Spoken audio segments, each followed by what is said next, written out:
Bonsoir à vous, chers auditeurs et chers frères et sœurs en Christ. Ici Lionel pour un nouveau message concernant la parole de Jésus, la parole de notre Dieu, notre Seigneur, notre Maître, celui qui s'est offert en sacrifice pour nous libérer de la servitude du péché et de la servitude des démons, celui qui nous forme, nous instruit, nous construit, nous éduque, celui qui nous aime et qui nous a aimé le premier au point de nous donner sa vie en sacrifice pour nous. Donc mes frères, je vais parler sans plus tarder je commence à enseigner sans plus tarder. Donc voilà, nous savons que le Seigneur est juste, nous savons qu'il est bon, nous savons qu'il est merveilleux. Et justement, le terme du message, c'est le Seigneur est merveilleux. Waouh, il est merveilleux. Mes frères, lorsqu'on prend le temps de contempler Jésus, on voit qu'il est merveilleux. On voit qu'il est extraordinaire, on voit qu'il est glorieux, on voit qu'il est magnifique. Tout ce qu'il fait, il le fait à merveille. Vous savez, lorsqu'il créait lorsqu'il faisait la création, la Bible nous enseigne qu'il disait Dieu trouva ça bon. Donc on voit la beauté de Dieu à travers aussi la création. On voit sa beauté. On voit ses merveilles. Lorsqu'on prend le temps de regarder une fleur, une rose par exemple, qui sent bon, on se dit waouh, Dieu est magnifique. Dieu est magnifique. Lorsqu'on prend le temps d'écouter les vagues de la mer, la rivière qui coule, lorsqu'on prend le temps de voir les arbres fruitiers qu'il a créés pour nous nourrir, les aliments, les racines qu'il a créé pour nous nourrir, les bananes, et j'en passe, les cannes à sucre. Dieu est merveilleux. Je ne dis pas que je pense qu'à la nourriture, c'est pas le sujet. Le sujet, c'est Dieu est merveilleux, les merveilles de Dieu. Mes frères, ne passons pas à côté de l'éternité avec ce Dieu-là, avec Jésus de Nazareth. Ne passons pas à côté de l'éternité. La vie c'est pas que la nourriture. La vie, c'est pas que le vêtement. La vie, c'est pas que d'avoir une maison, que d'avoir une femme, d'avoir un mari. La vie, c'est pas que d'avoir des enfants. On peut avoir des enfants, on peut avoir une femme, on peut avoir un mari pour les femmes. Elles peuvent avoir un mari. Mais mes frères, Jésus est plus que tout au monde. Il est plus que tout au monde. Paul disait, je ne fais aucun cas de ma vie comme si elle m'était précieuse. Il disait, Christ est ma vie, la mort m'est un bien. Christ est ma vie. Même la mort ne l'effrayait plus, parce que Christ était sa vie. Il savait qu'il avait l'assurance de son salut. Il savait qu'il serait sauvé. Il savait qu'il était élu. Parce que Dieu le rendait capable d'entrer aux cieux. Il savait qu'il était élu, mes frères. Mes sœurs, chers auditeurs, ne passons pas à côté de l'éternité avec ce Dieu beau. Il nous réserve des choses extraordinaires. Il nous réserve une nouvelle terre. Il nous réserve une nouvelle terre où on régnera avec lui. On le verra, mes frères. On verra nos frères, nos sœurs. On pourra discuter avec nos frères là-haut et sur cette nouvelle terre. On pourra être en relation avec Jésus, avec nos frères, discuter, parler de Jésus, parler de son amour, dire mon frère je t'aime, ma soeur je t'aime pendant l'éternité. Nous pourrons le louer pendant l'éternité, mes frères.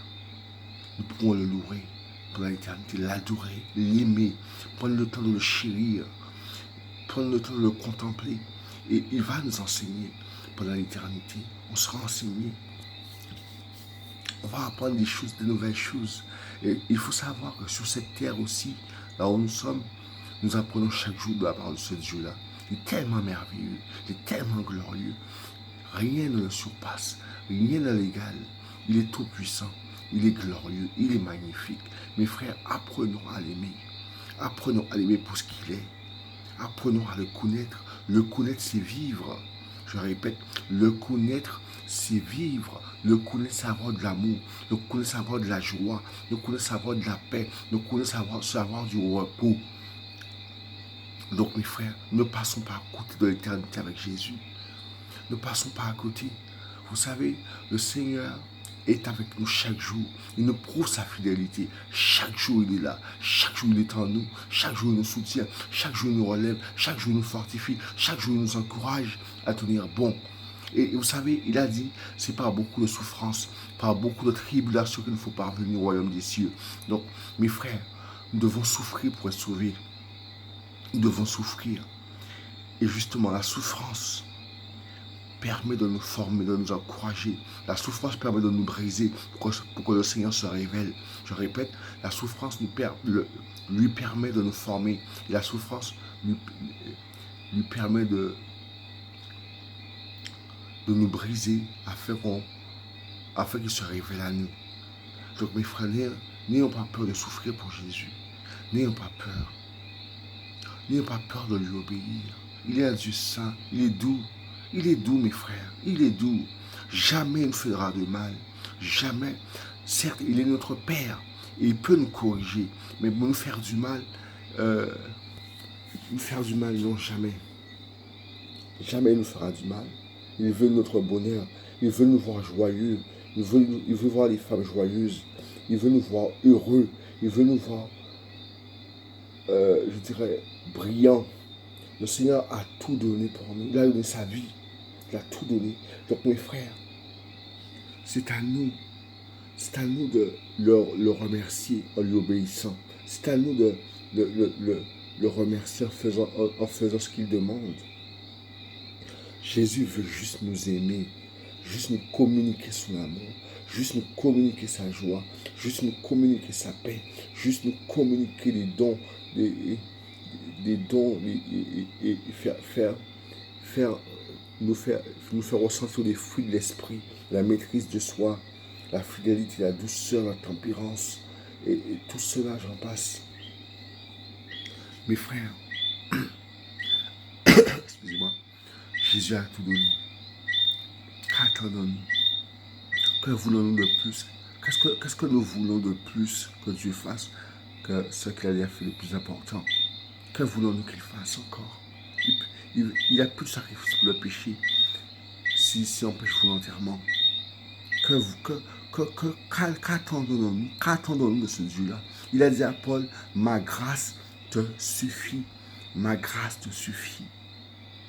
Ma grâce te suffit. Paul voulait qu'il chasse l'esprit qui le giflait, l'échappe qui le giflait.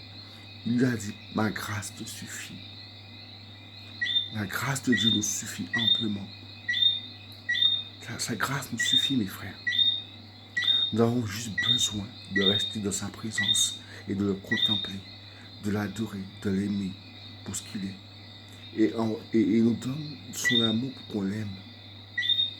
Qu'attendons-nous? Qu'est-ce que nous voulons de plus que ce que Dieu a déjà fait? Son sacrifice est parfait. Il est l'agneau parfait. Il était l'agneau parfait lorsqu'il était sur terre. Il était saint, irréprochable, sans péché. Il a vécu sa vie sans commettre de péché, sans commettre d'injustice. Dans sa parole, il n'y avait pas de fraude, il n'y avait pas de méchanceté, il n'y avait pas de cruauté. Il était saint, il était juste, il était aimable, il était chérissant, il était compatissant. Donc ce Dieu-là, nous avons besoin de lui plus que jamais. Nous lui devons tout. Nous lui devons tout. Soyons reconnaissants. Soyons reconnaissants. Mes frères, je ne vais pas rester longtemps, c'est un encouragement. Je vais citer un verset. Paul dit, j'estime que les souffrances du temps présent ne sont pas comparables à la gloire à venir. Les souffrances du temps présent ne sont pas comparables à la gloire à venir. La gloire à venir, c'est quoi? C'est le nouveau corps, le royaume.